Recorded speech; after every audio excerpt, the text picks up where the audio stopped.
Hey, are you a business owner, entrepreneur, or professional? If so, we want you to apply to be a featured guest on our show. My name is Adam Torres, and I host the Mission Matters series of podcasts. I've recorded over 3,000 episodes, and we are just getting started. How do you know if you'd be a good guest to be on the show?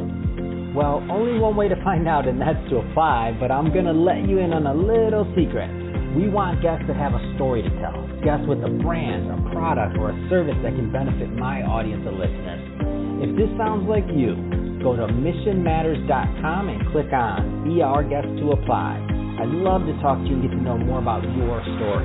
Again, head on over to missionmatters.com and click on Be Our Guest to apply. All right, now let's get into the show. Hey, I'd like to welcome you to another episode of the Mission Matters Business Podcast, your source for all things business. My name is Adam Torres. You can follow me on Instagram at AskAdamTorres. Keep up with my book releases, book tour schedule, signings, all that other good stuff. Always love to connect with you there. And as always, if you'd like to apply to become a co-author of one of my upcoming books, just head on over to the website, missionmatters.com, and click on Become an Author to apply. All right, today I have Michele Kawamoto Perry on the line, and she's founder over at the Forward Project. Michele, welcome to the show. Thank you very much, Adam. Happy to be here. All right, so I'm excited to get into today's topic. So the importance of cultivating your inner and outer leadership skills. I just had to say, when I saw this topic come up, I'm like, oh man, this was written. Number one, it was written well by your team. Number two, I think it's a super interesting topic for us to get into. And so I guess the first obvious question here would be, what do you mean by inner and outer leadership? Good question, of course. Inner leadership is really about one's mindset, which is essentially a frame of mind or mental attitude, if you will, that encompasses one's thoughts, their beliefs, their assumptions, and even feelings. So it affects how we see ourselves and how we see others. It also guides ultimately how we interact with our environment, which in turn, of course, shapes our personal and our professional lives. And outer leadership is the behavior that a leader exhibits. So leadership, as you know, it involves relationships. It's about that interaction between people. It's what people observe of you and also what they experience from you. So truly effective and impactful leaders are those who have honed both their inner and their outer leadership. So what do you think, and again, I know there's no one right answer to this, and I know it's going to vary from person to person, obviously, and size of company, how far along they are in their careers, all that good stuff. So I know that's going to change, but what do you think are some of the challenges, themes that you've seen people do, kind of run into that kind of keep them from developing both this inner and outer leader? And again, I know that there's only so much we could do in a podcast interview, but I know that certain things happen over and over again. What are some of those things? Well, that's exactly it. And a lot of it, and both the inner and the outer leadership, revolves around these ideas of habits. And when you think about it, part of what's happening is people seem to have these habits that they've adopted over time, but they may not be the most useful or more productive. They might have been something that they developed as sort of a patchwork or as something just to sort of help them, enable them to overcome that particular obstacle right at that moment. And oftentimes what we see is that when you dig a little bit deeper, those tend to be more reactionary versus really more thoughtful and really taking the time and the effort to overcome in a way that's going to be not just productive for yourself, but also that's going to be constructive and ultimately serve the greater good around you. Well said.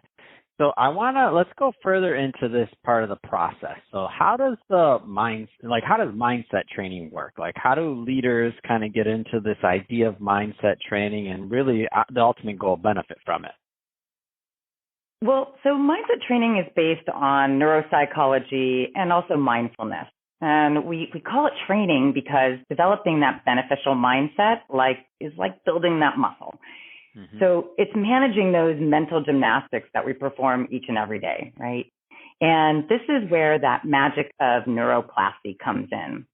So as neuropsychologist Donald Hebb said, neurons that fire together, wire together. And what he meant by that is that When brain cells communicate in a certain pattern frequently, the connection between them grows stronger. So with mindset training, we override and rewire ultimately those neural pathways to replace an unfavorable mindset with a much more productive and constructive one. Thoughts really inform our behaviors, which eventually become habits.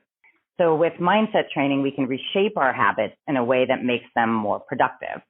So through our Midas Mind Reset program, leaders learn how to make more purposeful and thoughtful decisions, and they'll be able to turn obstacles into opportunities. Additionally, they'll develop an expanded awareness, which opens them up to possibilities. It reveals more opportunities, and it broadens their horizons. So overall, you're really enhancing their performance. I love that saying, neurons that fire together, wire together. Did I get that right?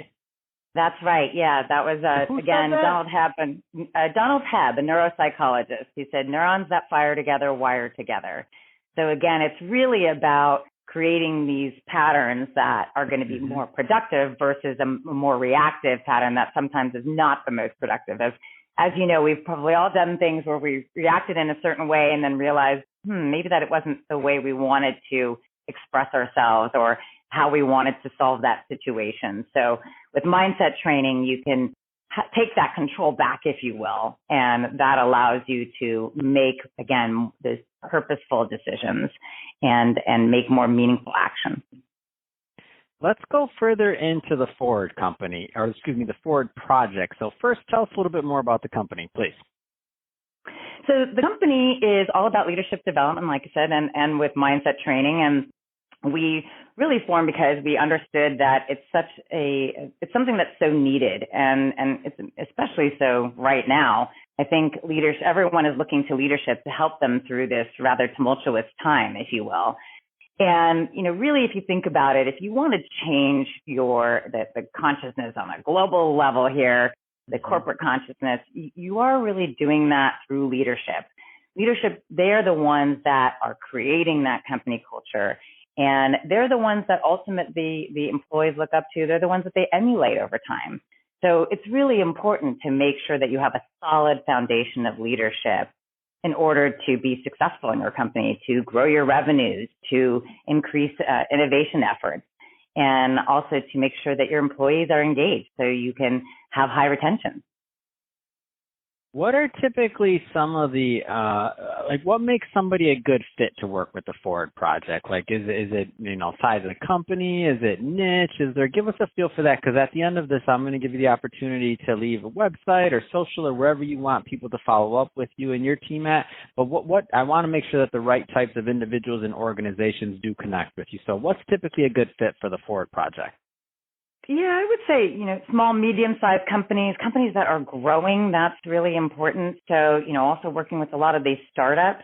If you think about what happens when companies are in that growth phase, what tends to happen is that they are hiring on a lot of people very quickly. And that's really wonderful.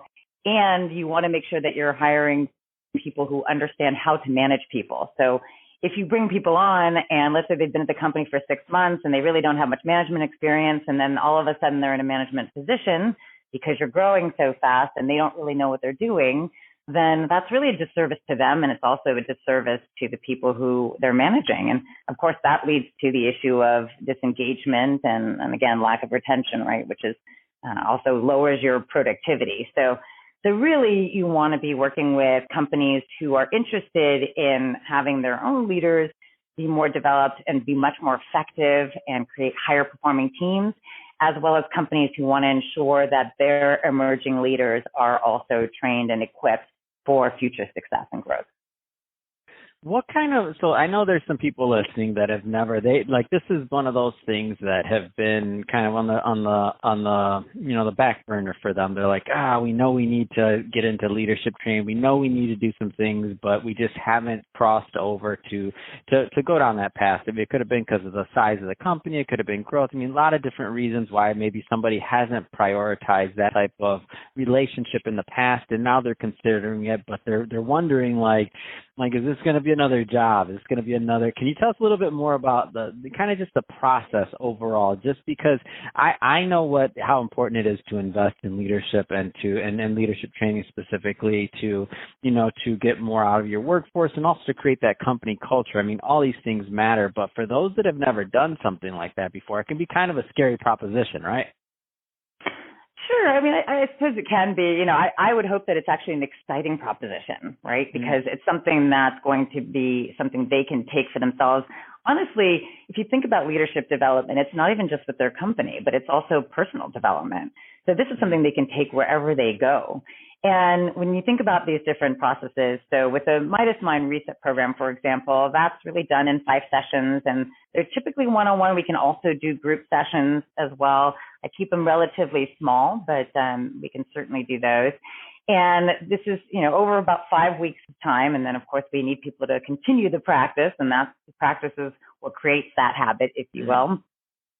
But it's really these sort of one-on-one sessions, and it does take some time. It takes some looking into, it takes some self-awareness building, also some deep diving, but you really come out on the other end really knowing a lot more about yourself.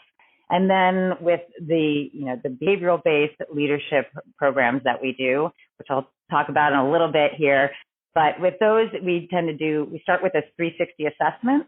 We can do self-assessments. I always recommend people do 360s, though. It gives them a much better idea of their true leadership picture. And then you can do workshops. Now, workshops can be done in any particular configuration. So they used to be done, of course, in a couple of days. And now that it's a little harder to do full-day workshops. So we can break them up into 3-hour, 5-hour chunks, depending on how people want to do it. And then we also do one-on-one coaching. So a lot of that is once we find out the results of the assessment, then we can have an understanding of, okay, what are the areas in which each of these particular people need to improve? And then we can talk about those. And then we can also do group assessments. So let's say you had a leadership team and they each had their own individual assessment, and then they wanted to know, well, how do we do as a leadership team? Then you can also create a group assessment. And that way you could say, well, look, you're doing great here. And here are some other areas that are a little more challenging for the organization. And this is a way for you and an opportunity, really, for all of you to work with each other and make each other accountable to improve this area.